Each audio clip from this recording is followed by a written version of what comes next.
बन्ना गुप्ता जी, बन्ना जी, जिस तरह से विश्वास सारंग जी ने बताया कि वो क्या क्या करने जा रहे हैं, आपका राज्य किस तरह से 1 जून से अनलॉक की प्रक्रिया को शुरू करने जा रहा है, क्या क्या आप खोल रहे हैं और आपको किस तरह की आशा है कि अब अगर आप ये अनलॉक करेंगे तो उसके बाद केसेस नहीं बढ़ेंगे और ये अनलॉक आपके लिए, बन्ना गुप्ता जी, कितना आवश्यक है?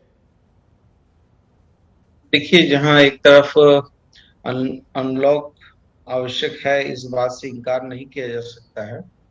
और कोई भी व्यवस्था, अ, सरकार किसी भी संस्था को या समाज की गतिविधियों को बंद करने में कोई भी चुनी हुई सरकार विश्वास नहीं करती है। जी।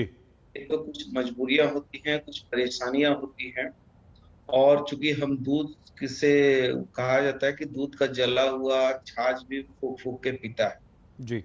हमको निश्चित तौर पर जो ये वैश्विक संकट आया है दूसरे चरण का, ये काफी हानिकारक रहा है और काफी हम लोगों के लिए एक प्रश्न खड़ा करने वाला रहा है।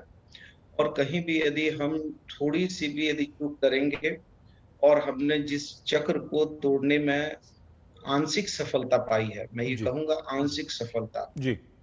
और ये आंशिक सफलता उस चक्र को तोड़ने में ये लॉकडाउन वगैरह एक कारगर कदम हुआ है। आप देखिए कि जो जिस तरीके से दूसरा चक्र चालू हुआ, उसमें दवाइयों से भी ज्यादा ये महत्व का कारण लॉकडाउन था और ऑक्सीजन था। तीसरे जी। नंबर पे दवाइयां थी।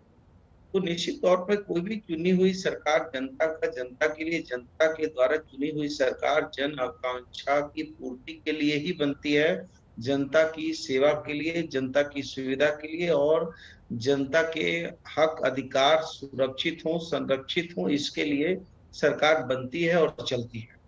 बिल्कुल। निश्चित तौर पर हम लोग अभी, झारखंड एक ट्राइबल स्टेट है, पिछड़ा कमजोर स्टेट है। और लगातार हम लोगों ने इस विभीषिका को देखा, समझा, और इससे तीसरे चरण में जो आने वाली संभावनाएं हैं, आशंकाएं हैं, वो आशंकाओं को निर्मूल करने की हम कार्य योजना पर काम कर रहे हैं।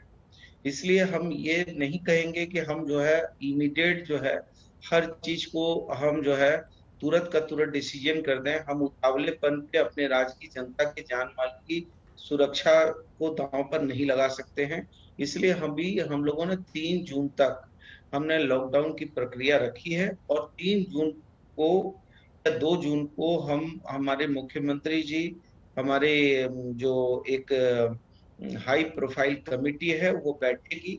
और इसके सभी बिंदुओं पर बिंदुवार हम चिंतन करेंगे, मनन करेंगे, कहाँ कमी खामी हुई है और हो सकती है, या कहाँ पर हमको और ज्यादा सुविधाएं देनी है, किन जोन को हमको ग्रीन जोन में तब्दील जी। रखना है, किन जोन को हमको पिंक जोन में रखना है, येलो जोन में रखना है।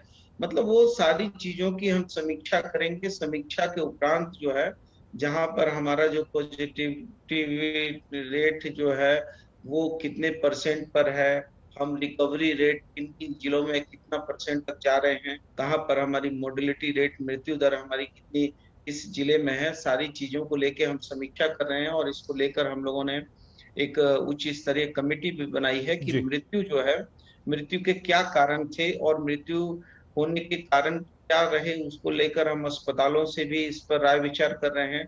और जिन परिवार के लोग दिवंगत हुए हैं, उन लोगों से भी चर्चा कर रहे हैं। तो हम लोग सारी चीजों पर बहुत गंभीरता पूर्वक माननीय मुख्यमंत्री हमारे आदरणीय हेमंत सोरेन जी के नेतृत्व में, हम एक एक छोटी छोटी कमी खामियों को देखते हुए, अभी हम लोगों ने एक वेबिनार भी आयोजित किया था, जिसमें जी। 1,000 के करीब डॉक्टरों ने उसमें अपना अपना राय विचार और सुझाव हमको दिया है।